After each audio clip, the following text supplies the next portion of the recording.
नमस्कार दोस्तों, सबसे पहले हम आपको कंग्रेचुलेट करना चाहेंगे कि आप संस्कृत सीखने के लिए इंटरेस्टेड हैं। दोस्तों, आज के इस वीडियो में हम संस्कृत के टॉप 10 ऐसे अनुवादों को सीखेंगे जो लगभग प्रत्येक एग्जाम में पूछे जाते हैं। और सबसे बड़ी बात है कि यदि आप एक बार इस वीडियो को पूरा देख लेते हैं तो फिर हम आपसे ये वादा भी करते हैं कि आप 80% अनुवाद बनाना सीख भी जाओगे। इसलिए आप बने रहें हमारे वीडियो के लास्ट तक और चलिए करते हैं वीडियो को स्टार्ट। तो हमारा सबसे पहला वाक्य है कि मेरे साथ विद्यालय चलो। अब इसका अनुवाद कैसे करना है, बिल्कुल सरल तरीके से ये समझिए। सबसे पहले हमें देखना है कि कौन से शब्द के साथ कौन से कारक चिन्ह लगा हुआ है। तो वाक्य कहता है कि मेरे साथ विद्यालय चलो। मेरे यहाँ पर रे कारक चिन्ह है, यानी कि षष्ठी विभक्ति काके की या फिर रारे रे संबंध कारक को बताता है और संबंध कारक में हम षष्ठी विभक्ति लगाते हैं। लेकिन वाक्य कहता है कि मेरे साथ विद्यालय चलो। जैसे ही हमें साथ शब्द दिखे तो हमें सब कुछ भूल करके तृतीया विभक्ति को ही लगाना है। किस में लगाना है? तो जिसके साथ ये सात शब्द का प्रयोग किया गया है उसमें हमें तृतीया विभक्ति लगाना है। तो यहाँ कहता है मेरे साथ, यानी कि मेरे में हम तृतीया विभक्ति लगाएंगे। प्रथमा विभक्ति होता है अहम आबाम वयम, द्वितीया विभक्ति होता है माम आबाम अस्मान, तृतीया विभक्ति होता है मया आबाभ्याम अस्माभे। तो यहाँ है मेरे साथ एक वचन में, तो तृतीया विभक्ति का एक वचन लिखेंगे मया। साथ का संस्कृत होता है सह। विद्यालय चलो, विद्यालय के साथ कोई कारक चिन्ह नहीं है, यानी कि ने कारक चिन्ह छुपा है। जब कोई कारक चिन्ह नहीं रहता है तो इसका मतलब है कि वहाँ पर ने कारक चिन्ह छुपा है, और ने कारक चिन्ह छुपे रहने का मतलब है वहाँ पर प्रथमा विभक्ति लगाएंगे, क्योंकि ने कारक चिन्ह कर्ता कारक को दर्शाता है और कर्ता कारक में हम प्रथमा विभक्ति लगाएंगे। तो विद्यालय में हम प्रथमा विभक्ति लगाएंगे, विद्यालयम चलो। आगे कहता है चलो, ये लोट लकार अनुज्ञा अर्थ है, तो क्या हो जाएगा चल। पढ़ो तो पठ, लिखो तो लिख, यहाँ है चलो तो क्या हो जाएगा चल। मेरे साथ विद्यालय चलो, मया सह विद्यालयम चल। कितने आसानी से अनुवाद हो रहा है। इसी प्रकार से आगे देखिए अब दूसरा वाक्य को। ये कहता है कि उसकी पत्नी शिक्षित है। अब देखिए यहाँ उसकी, यहाँ पर काके की या फिर रारेरी, यहाँ की कारक चिन्ह है, यानी कि षष्ठी विभक्ति। तो यहाँ पर हम उसमें षष्ठी विभक्ति लगाएंगे, तो क्या हो जाएगा तस्य।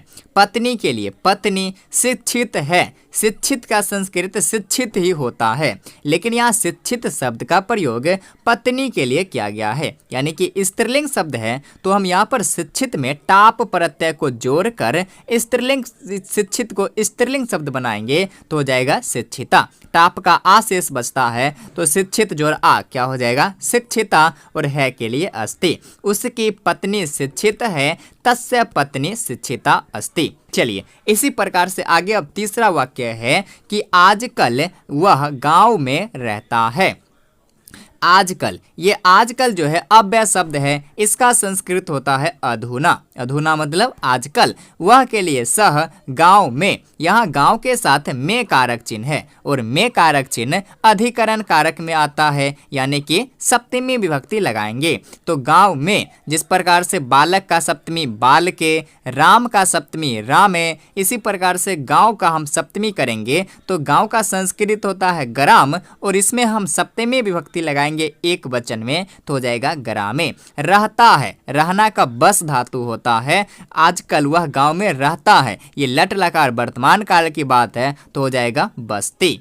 आजकल वह गांव में रहता है, अधुना सह ग्रामे बस्ती। चलिए इसी प्रकार से आगे अब चौथा वाक्य है कि दशरथ के 4 पुत्र थे। अब देखिए यहाँ दशरथ शब्द के साथ के कारक चिन्ह लगा हुआ है, और ये काके की या फिर रारेरी, यानी कि ये के कारक चिन्ह षष्ठी विभक्ति संबंध कारक को दर्शाता है। तो दशरथ शब्द में हम षष्ठी विभक्ति लगाएंगे दशरथस्य, क्योंकि दशरथ एक ही है, तो राजा दशरथ एक ही है तो जाएगा दशरथस्य। 4 के लिए चत्वारः, ये 4 शब्द जो है 3 से अधिक है तो हम बहुवचन में प्रयोग करेंगे चत्वारः।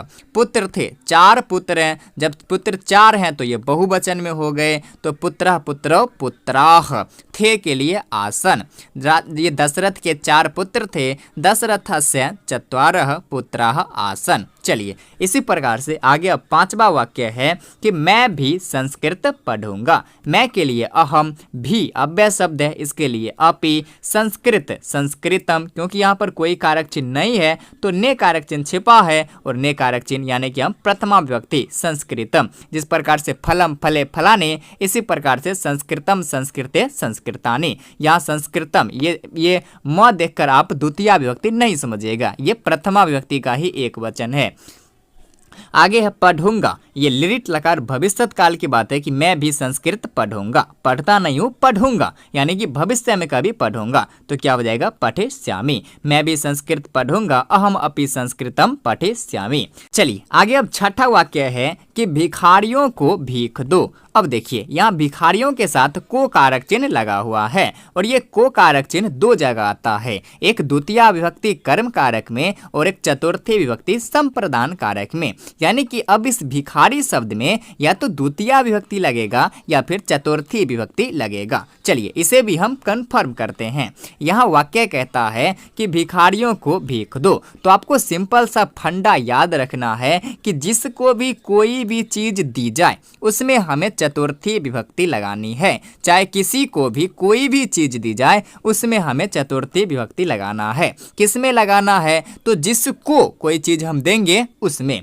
तो यहाँ भिखारियों को भीख दो, किसको देने की बात है? तो भिखारियों को, तो भिखारियों में हम चतुर्थी विभक्ति लगाएंगे। चतुर्थी विभक्ति कौन सा वचन? तो कहता है भिखारियों को, ये बहुवचन में है, भिखारियों बहुवचन में है, तो चतुर्थी विभक्ति का बहुवचन करेंगे भिक्षुकेभ्यः, भीख के लिए भिक्षाम दो, ये लोट लकार अनुज्ञा अर्थ में किसी को आज्ञा दे रहा है कि भिखारियों को भीख दो, तो क्या हो जाएगा? देहि। भिखारियों को भीख दो, भिक्षुकेभ्यः भिक्षाम देहि।